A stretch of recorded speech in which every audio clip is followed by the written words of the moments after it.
As a church, we're failing at stewardship. The average person just gives 1 to 2% of their income to the church. As a matter of fact, only 5% of the population actually does tithe. Now, part of the problem lies in the definition of what is stewardship. Stewardship is not fundraising. Stewardship is a way of life. It is a disciple's response to God's blessings. Now, my favorite scripture about stewardship comes from 1 Peter 4:10, which says, "As each of us has received a gift, use it to serve one another as good stewards of God's varied grace." The most important thing we'll talk about during this presentation is the system that you can implement in your church today to create a year-round culture of stewardship. Our research tells us these are the 7 things that you need to do to stimulate generosity of time, talent, and treasure in your church.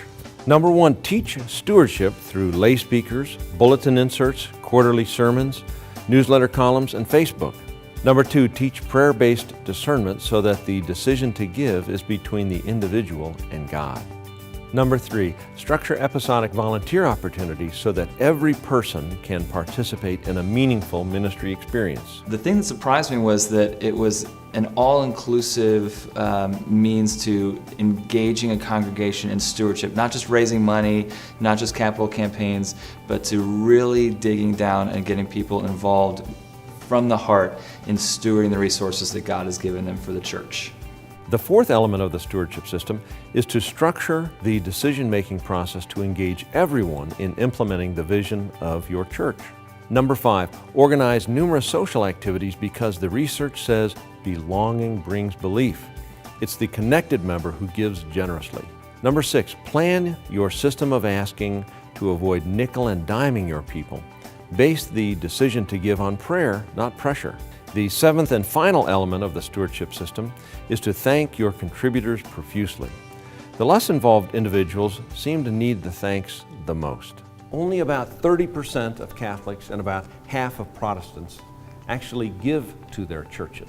So our level of participation is astonishingly low. One of the key things is not about just soliciting funds, but getting people engaged, getting their whole body and mind to volunteer and become engaged in the vision of the church. And then you want to invite people to put their hands in the clay to help you form and mold that vision. And when they have a sense of owning it, and they can see their feedback in the feasibility study, and they can see the building reflect their concern, or the organ, or whatever you're working on, they have a sense of ownership. I mean, that is what you are shooting for. It's a 50-to-1 return on investment. Is stewardship a good business to be in? Man, don't you wish you could invest your IRA there? The average person, when they have been through a personal finance workshop teaching them to be a better steward, their average gift goes from 2% of income to 6%. Our passion is stewardship.